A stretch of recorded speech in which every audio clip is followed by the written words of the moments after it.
welcome back to Weekend Report. Now, there have been a few surprises as the NBA season reaches its playoff stage. Of those surprises, perhaps none top that of 17-time champion LA Lakers missing out on the season's business end. Joining us to dissect that and more is Sports Analyst Sbu Shongwe in studio. Very good morning to you, Sbu. Thank you so much. Good morning. For your time this morning. Yes, sir. Playoffs time, it's looming, it's coming quick and fast. Before we get into the meaty business, I mean, the Lakers not making the playoffs. I mean, LeBron James not making the playoffs. Yeah. It sounds like it's a dream, actually. It's as crazy as me, if you remember correctly, being the first guest in this very studio. Absolutely. Just over a year ago. Yeah. But yeah, I mean, 17-time champions not making the playoffs. You think about how LeBron has performed this season. You think about Russell Westbrook and the expectations that we had coming into this season. This is not a team that we thought was not going to even make it, right? But I think just to kind of put it into perspective and really crystallize it for our viewers especially, this team was poorly assembled, in my opinion, from the beginning, right? You get in Westbrook, you've got Anthony Davis, you've got LeBron James, right? The only people that have long-term deals in that team right now are AD, LeBron, THT, a young man by the name of Taylor Horton-Tucker, and obviously Westbrook, right? You think about the supporting cast, Carmelo Anthony, Dwight Howard. These guys are in the twilight years of their career, and yet they're supposed to play pivotal or important roles with the Lakers. And for me, I thought it was just not going to happen, you know. And Westbrook was always the wild card. He was the guy that was supposed to figure out what his role was going to be in that team. We know what LeBron stands for. We know what he's going to do as far as play is concerned. But was Westbrook, AD, all these guys going to be able to fit it into all of that? And the other thing was the injuries.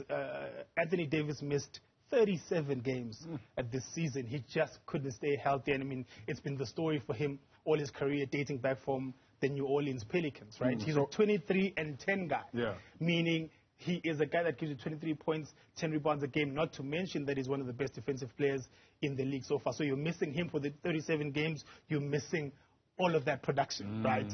And obviously LeBron James missed time as well. But it came to light the last couple of weeks, Buhle, that a deal for DeMar DeRozan was actually on the table prior to the season starting. A deal for Buddy Hield was on the table for the Lakers prior to this season. So they didn't take those deals. And you know, when the dominoes start to fall, right, people reminisce on what could have been. And DeMar DeRozan doing so well with the Chicago Bulls right now, they're saying, well, we could have had DeMar DeRozan for Russell Westbrook.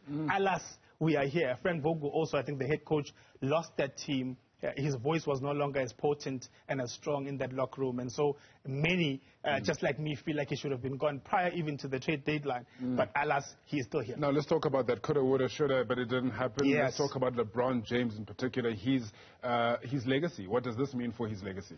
I think, you know, the goalposts with LeBron always shift, right? He's the most scrutinized superstar ever, not just in basketball, but I think in sports, in my opinion. I think the legacy is cemented. This guy's a 4-time champ, 4-time NBA MVP, 18-time All-Star. I mean, he's doing what he's doing now, averaging 30 points at age 37 in year 18 of his career. Is really unheard of, right? If he played this last couple of games when they played now, the Thunder this morning, if he played and he dropped a good 30, 40 points, he would have probably been the scoring leader, right? But obviously he was avoiding that narrative of saying you missed the playoffs, yet you want to play games to improve your stats.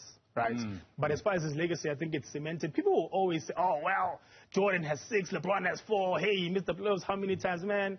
This guy at some point made the NBA Finals 8 straight times or 10 straight times. I mean, it's unheard of. So I think the legacy from that perspective is not diminished. It is not going down at any way you look at it, really. Incredible, man. Right. The Nets are in. Surprisingly, which teams have impressed you this season?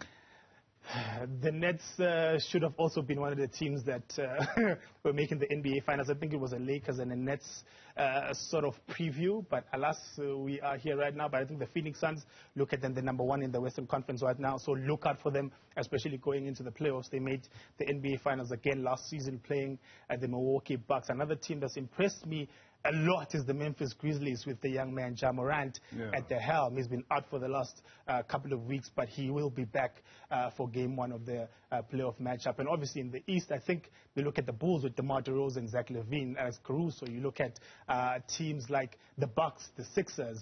The Bucks are looking to repeat if we're making predictions of some sort this season. Giannis is still there. Giannis is still doing his thing, averaging just under 30 points. So our Nigerian brother hopefully will bring it home again. Yeah, and I mean, Giannis in the running for a MVP, you know, in that regard. But of course, it's still a long way to go. But Jokic doesn't seem like he's going to, you know, relinquish that lead at any stage. Man, on Thursday, he made NBA history. That's the thing, 2,000 points.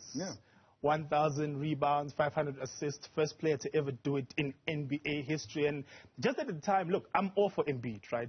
Philadelphia, the All-Star from Philly there. He's from Cameroon. I'm always going to represent Africa. And I'm thinking he's averaging just 30 points right now, about 11 rebounds, one of the best defensive players in the league. I mean, he's changed his body. Anthony Davis should actually hire probably Joel Embiid's nutritionist and figure out what he's going to do in the offseason, because Embiid went through what AD did, and he's improved drastically, especially with regards to the wear and tear of the NBA season, but not just the season, in terms of the playoffs.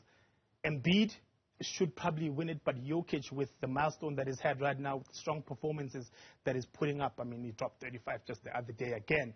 So it looks like he wants to be just like Giannis, become a two-time league MVP. So look out for that. But man, for me, I want to bring it home to Africa, so I'm rooting for Embiid over Jokic any day. Any day, but it's going to be very tight. I mean, Antetokounmpo at the moment second in that race as well. So it's going to be really tight. Let's just take a look at some of the matchups that we have already confirmed. Of course, we still have the play-in tournament as well that needs to happen. But what are some of those matchups that really are tantalizing your taste buds at the moment? Look, I mean, I'm looking at the teams that are number one. First of all, I'm thinking to myself, wow, I mean, who would have thought that the Suns again would be number one in the Western Conference? And they're going to now play the 8th seed, right? That's between probably teams like the Nets are obviously in the Eastern Conference, but there's teams that are slowly making their way in as far as the Western Conference. Right? The Lakers are obviously out, but Golden State is obviously number 3 right now. They're just trailing the Memphis Grizzlies. But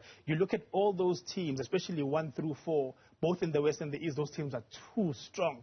And you look at them, the teams that go down a little bit in the pecking order, and I'm going, my God, are these going to be sweeps going on here? But there are interesting matchups. Give me, very quickly, your prediction. Who's going to take the championship this season? You're putting me in a really I have to. This is my job. But yeah, that is my job to look. I think if I'm looking at it realistically, there's wishful thinking and then there's reality, right?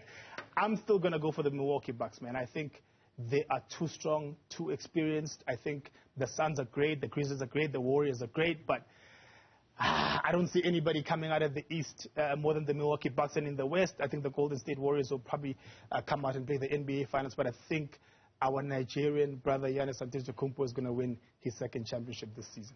All right. Well, that's where Sbu Shongwe's money is at. Thank you so much for your time this morning. I really do appreciate that. Thank you. That's where we leave the sports chat for this morning. Coming up.